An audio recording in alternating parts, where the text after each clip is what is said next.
예, 안녕하세요. 팟캐스트 상수약국입니다. 저는 상수약국에서 진지함을 담당하는 진지한 약사고요. 저희 상수약국 개업식에 와주셔서 감사합니다. 저희는 오늘 개업식에서 상수약국에 대한 소개와 저희 약사들 이야기를 좀 해보려고 하는데요. 예, 제 옆에는 지금 독한 약사님과 시사한 약사님이 계십니다. 예. 반갑습니다. 안녕하세요. 예. 먼저 저 진지한 약사 제 얘기를 좀 해보자면요. 저는 인생 대부분을 모범생으로 미국과 한국 두 나라에서 살았고요. 지금은 좀 인생에서 제일 아쉬운 일이 모범생으로 별로 사고치지 않고 살아왔다는 점이에요. 모범생으로 어린 시절을 보내긴 했지만 학교를 이제 졸업한 이후로는 모범적이지 않은 삶을 살려고 노력해왔고요. 노력으로 되나요?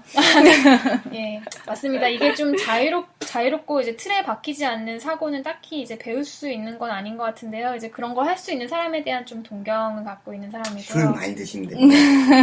사실 저는 좀 술을 잘 못 마시는 그래서 항상 진지한 약사이기도 합니다. 예, 뭐 저는 딱히 이제 모범생 그룹에도 아니면 날라리 그룹에도 이제 낄 수 없는 좀 외톨이 같은 존재이기도 한데요. 제가 모범생 그룹에 가면은 좀 날라리 아니면 4차원적인 그런 사람인데요. 날라리 그룹에 가면 그 친구들 눈에는 저는 또 굉장히 모범적인 사람이에요. 예, 그래서 여기 상수약국의 두 약사님들과 있을 때는 저는 제 뼛속 깊은 모범생 DNA를 느낍니다. 예, 그리고 미국에서 살 때는 좀 이제 이민자, 외국인, 이방인 이런 사람이었고요. 근데 또 한국에 돌아와서는 한국인이지만 딱히 이제 뭐 주류에 속하진 않고 바깥에서 맴돌고 있는 것 같고요. 근데 저처럼 이제 좀 외부인이라고 느끼는 사람들만이 갖는 시각이 있는 것 같아요. 그래서 이 팟캐스트에서는 그런 제 이방인으로서, 이제 끼인 사람으로서의 시각이 차차 드러나지 않을까 합니다. 예. 제 얘기는 이 정도로 하고요. 그럼 독한 약사님 이야기를 좀 들어볼게요. 네, 안녕하세요. 저는 상당히 수줍음이 없는 독한 약사입니다. 상수약국, 시옷 약국에서 아마도 제가 가장 독한 약을 팔게 될 것 같은데요. 평소에도 수줍음 없이 독서를 잘해서인 것도 있지만 여기 모인 세 약사들 중에서 그래도 미술 쪽으로 가장 오랜 시간 먹물을 또 먹었기 때문에 아마 입맛이 좀 까다로울 것 같아요. 그래서 극약을 주로 처방할 것 같습니다. 그래도 오늘은 첫 방송이니까 상당히 수줍은 쪽으로 가도록 하겠습니다. 얼마나 이게 컨셉이 갈지 모르겠지만 당분간 수줍게 가도록 하겠습니다. 뭐 첫 판부터 독약 치면 내성이 아직 안 생겨서 네. 서로들 놀라실 테니까 안 되겠죠. 그래서 어쨌든 뭐 제 소개는 이 정도로 하기로 하고 또 우리 약국에 청일점 남자 약사분이 또 계시죠. 네. 소개 부탁드릴게요. 치사한 약사님? 예, 치사한 약사입니다. 치약이라고 불러줘도 좋습니다. 상큼한데요? 예, 치약입니다. 치약. 예.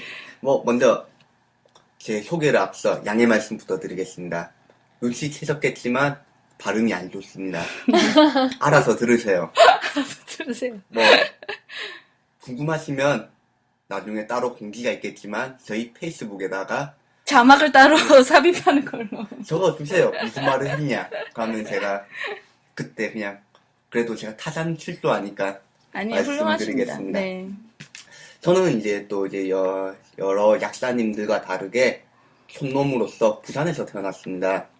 부산에서 태어나서 어떻게 보면은 서울이라는 중심과 또 지방이라는 그런 양자 간의 좀 괴리감을 어렸을 때 느꼈고 서울은 어떤 곳일까에 대한 동경도 있었지만 동시에 지방이라는 곳에서 지방에서 할 수 있는 독자성은 무엇일까 이런 고민도 좀 많았습니다. 그런 괴리감이 있는 상태에서 뭐 여러분들이 방금 이제 이야기한 그런 이제 세계와 한국이라는 차원에서 이야기한 것도 다른 또 저만의 또 시각이 또 존재할 것 같습니다.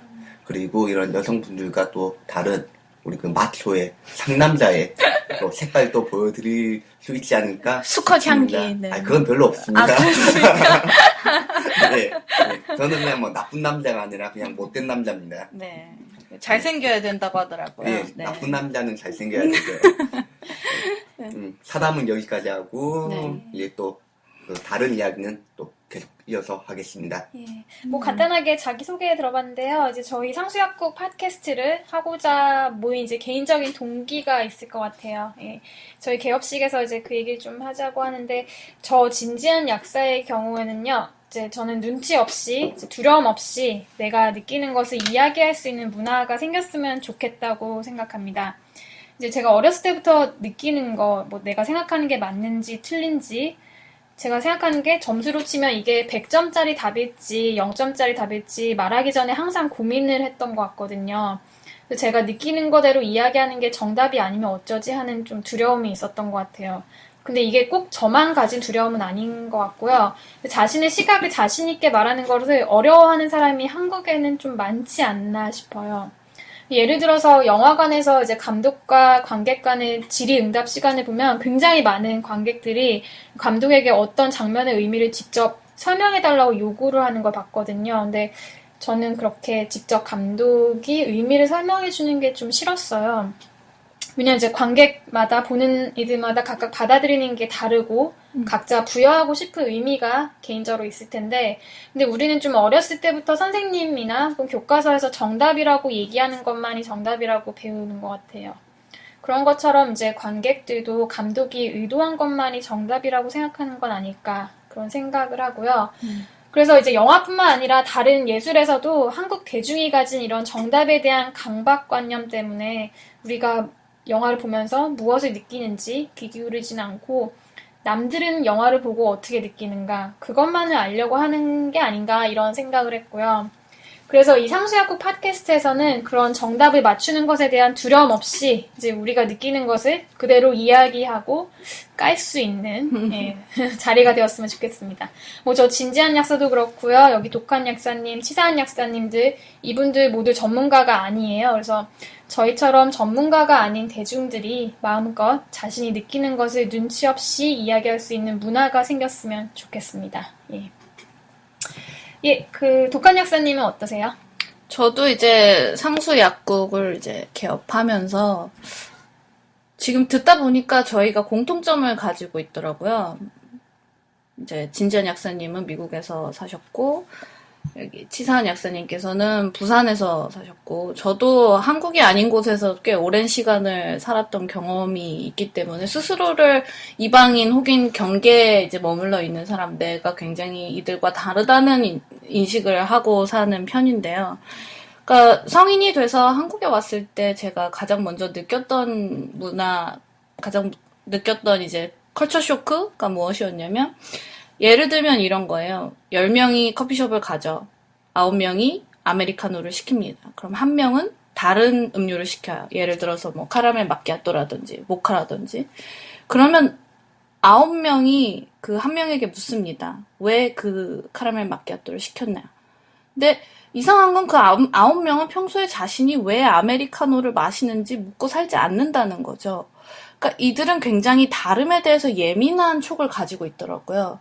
그러면서 그 다름을 굉장히 예민하게 분류해내고 그 다름이 곧 틀리다로 가는 현상을 굉장히 많이 목격했었거든요. 근데 이 똑같은 메커니즘이 예술과 문화 전반에도 적용이 되는 것 같아요. 그래서 아까 이제 진지한 약사님께서 말씀하셨던 것처럼 영화를 볼 때도 전시를 볼 때도 뭔가 이런 답이 없는 이런 문화예술을 접한 때에도 똑같은 태도를 적용하게 되더라고요. 그래서 다 제가 이런 것들을 책을 읽고든 뭐 영화를 보고든 토론할 수 있는 장을 꽤 여러 번 만들었었는데, 이야기를 하다 보면 그들이 생각이 없는 건 아니에요. 다들 이제 고유한 그런 독특한 생각들을 가지고 있는데 스스로 이제 검열을 먼저 하고 얘기를 하는 거죠. 이 검열에서 이 이야기가 맞는지 틀린지를 통과를 해야지만 그 이야기가 이제 입 밖으로 나오게 되는데, 사실은 여기에 정답은 없는 거거든요. 근데 이야기를 하다 보면, 생각을 하다 보면 그 자신의 주장에 설득력을 갖게 되고, 그 설득력을 가지는 그 과정 자체가 문화예술을 즐기는 그 의미가 들어있는 건데, 그 과정 자체를 두려워하기 때문에 아무래도 그 다름이나 그 문화예술이 가진 의미를 이해하는데 굉장히 부족하다는 생각을 하게 되었거든요. 그래서 이런 사회 전반에 소비되는 문화예술을 통해서 다양한 주제를 이런 아마추어 새 약사들이 이야기를 하다 보면 또 재미있는 신약이 개발이 돼서 또 이제 아까 말씀하신 것처럼 새로운 문화, 뭐 너무 거창하긴 하지만 그런 것들을 발견하는 재미를 좀 찾을 수 있지 않을까 하는 계기에서 저도 이 상수 약국에 참여하게 됐습니다. 네. 예. 뭐 독한 약사님하고 같이 개업해서 참 다행이라는 생각이 듭니다. 예. 영광입니다. 네. 예, 치사한 약사님. 예. 저는 요즘에 여러 가지 생각이 들었어요. 해는 바뀌었고 나이는 들어가고 뭐가 달라지는 건 없을까 이런 고민들을 많이 하고 삽니다. 작년 같은 경우에 지구가 멸망할 줄 알았어요. 저는 제가 좀 뭐 여러 가지 이게 예언을 좀 믿는 편이라서 그런지 마야 달력이라던가 뭐 여러 가지 예언서에 보면은 작년에 이제 지구가 이제 가을에 멸망한다 이런 말이 많았잖아요. 네. 종말론 같은. 안타깝게도 멸망하지 않았죠. 네. 예. 근데 멸망을 안 하더라고요. 그때 이제 막 돈도 이제 다 쓰고 이제 그냥 끝이야 이 생각도 하고 있었지만은 망하지는 않고. 그런데 이제 해는 바뀌었고 또 살아가야 되더라고요. 네.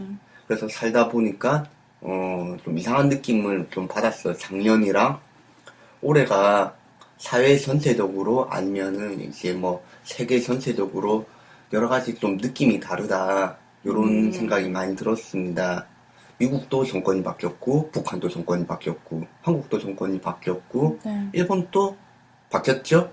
네, 그렇습니다. 예. 예. 예. 뭐 중국, 일본 다. 예, 그러니까 세계적으로 어떤 이제 정치적으로도 정권이 바뀌었고 경제 문화적으로도 작년과 올해 사람들의 태도가 좀 달라진 것 같습니다. 어떤 식으로 태도가 달라져서 어떤 식으로 이제 이 시대가 나가야 될지는 모르겠지만은 제가 생각하기에 작년에 이제 시대 흐름과 올해의 시대 흐름이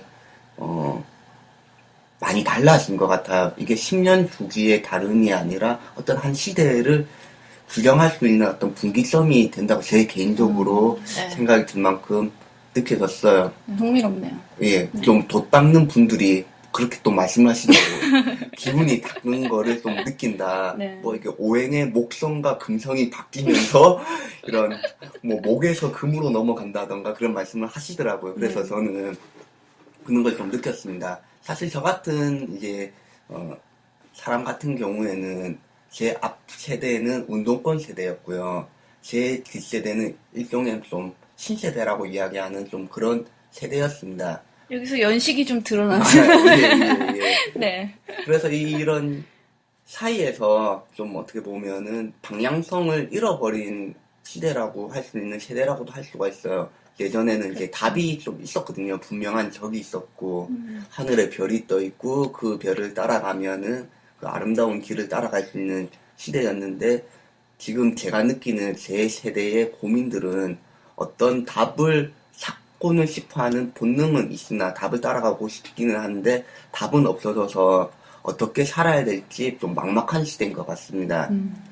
그래서 저는 이런 이제 상수약국 이런 공간을 통해서 어떻게 살면은 조금 더 재미있고 뽕빨나게 살까 이런 좀 지루한 답이 없기 때문에 어떻게 살아야 될지 모르기 때문에 좀 지루한 이런 시대에 살아갈 수가 있을까 이 시대를 그런 고민들을 좀 같이 나누고 갑자기 배가 좀 꼬르륵 이 시대에서 좀 살려고 그래도 네. 재미있게 즐기려고 여기 오게 되었습니다.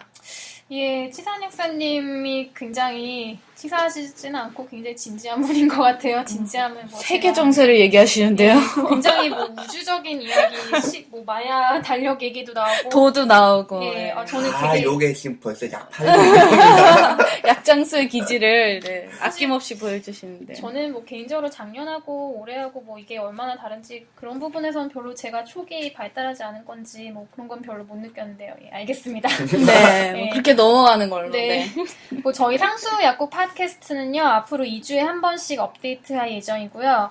그 저희가 다음 첫 회부터는 이제 예술 작품, 문화 예술 작품을 하나 골라서 1시간 동안 수다를 떨어볼 건데요. 저희 첫 회로 한 작품은 치사한 약사님이 추천해 주셨어요. 예. 저희 첫 회가 무슨 영화죠? 빰빰빰빰빰빰빰. 빰빰빰빰빰빰. 예, 제목은 전국 노래자랑. 예, 예상하셨겠지만, 네. 아직 애드립이 약해서. 네. 사실 저는 치사한 약사님이 전국 노래자랑이라는 영화를 추천해 주시기 전까지는 이게 올해 나온 영화라는 것도 몰랐고요. 제목도 들어본 적이 없는 영화예요. 예. 근데 이제 저희가 영화를 이제 봤는데 사실 2시간 동안 굉장히 영화를 그 시간이 아깝다는 생각을 안 했고요. 영화 참 보기 잘했다 이런 생각을 했어요. 예. 근데 그러셨어요? 치사한 약사님은 이거 왜 추천하셨는지? 네, 저는 좀 궁금해요. 흥행도 그다지 뭐 너무 주제도 보편적인 이 영화를 왜 우리 수상한 약국의 상수 약국의 첫 번째 작품으로 추천하셨는지 좀. 예, 그렇죠. 네. 뭐 흥행에 성공했다고는 할 수 없는 작품입니다. 이제 뭐 실패했다고 말하기는 뭐 저희가 아직 그 영화사의 입장은 잘 모르니까 근데 뭐 성공했다고 뭐 대박을 쳤다 이렇게 손익분기를 못 넘었죠. 예. 이렇게 말하기는 네. 어렵지만은 요 영화를 보면서 좀 흥미로운 점이 몇 가지가 있었어요. 첫 번째로 전국 노래자랑이라는 요 이제 그 쇼 프로가 30년 이상 이제 우리 그 송혜 선생님께서 진행을 해오셨던 송혜 오빠. 예. 저한테는 선생님입니다. 네. 네, 지속적으로 해왔던 이런 프로그램이고 그만큼 이제 대중적으로 네. 이제 그 포맷 자체가 익숙하다는 거죠. 그래서 많은 사람들이 알고 있는 주제라는 거. 거기에 또 영화에 나오는 등장인물뿐만 아니라 실제 전국 노래자랑을 시청하고 보는 사람도 우리 주변의 이웃이라는 점. 그렇기 때문에 우리가 편하게 이야기를 접근하고 또 거기에 대해서 고민하지 않았던 지금까지 생각하지 않았고 일상적으로 지나갔던 이야기들을 한 번 더 해볼 수 있는 기회가 되지 않을까 그런 부분들 때문에 했고 그 다음에 또 몇 가지 이유가 있지만 그거는 네. 다음 회를 위해서 이어서 그러니까 소화하기 쉬운 보편적인 이야기를 다룬 좋은 영화였다 이런 내용인 것 같은데요. 네. 뭐 치사한 약사님이 조금 소개를 하셨는데 뭐 여러분이 좀 궁금해하실지 기대가 되실지 모르겠네요. 뭐 그럼 저희는 다음 회에는 전국 노래자랑이란 영화 갖고 찾아뵙도록 하고요. 저희가 이제 페이스북에 앞으로 저희 팟캐스트에 대한 소식이나 뭐 여러 가지 독자들의 이야기도 듣고 그럴 페이지를 마련했어요. 주소는 이제 facebook.com 하고 이제 상수 드러그를 찾으시면 되고요. 아니면 그냥 상수약국 검색하셔도 나올 겁니다. 예. 그러면 저희는 다음 시간에 전국 노래자랑 갖고 찾아뵙겠습니다. 예. 이상 저는 진지한 약사였고요. 독한 약사 키압이었습니다. 예, 감사합니다. 감사합니다.